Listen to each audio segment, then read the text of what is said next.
যাত্রী নিরাপত্তায় মেট্রোয় কড়াকড়ি, ইয়েলো লাইন পেরোলেই জরিমানা। যে খবর পাওয়া যাচ্ছে, লাইন পেরোলেই 250 টাকা জরিমানা। আগামী 1 জুন থেকেই এই নিয়ম কার্যকর হতে পারে বলেই খবর। প্ল্যাটফর্মে দাঁড়িয়ে থাকা অনেক যাত্রীকে ইয়েলো লাইন পার করতে দেখা যায়।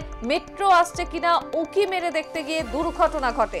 প্ল্যাটফর্ম থেকে ট্রাকে পড়ে যাওয়ার ঘটনাও ঘটেছে। আর সেই কারণেই কড়াকড়ি মেট্রোতে, যাত্রী নিরাপত্তায় মেট্রোয় কড়াকড়ি। ইয়েলো লাইন পেরোলেই জরিমানা, লাইন পেরোলেই 250 টাকা জরিমানা।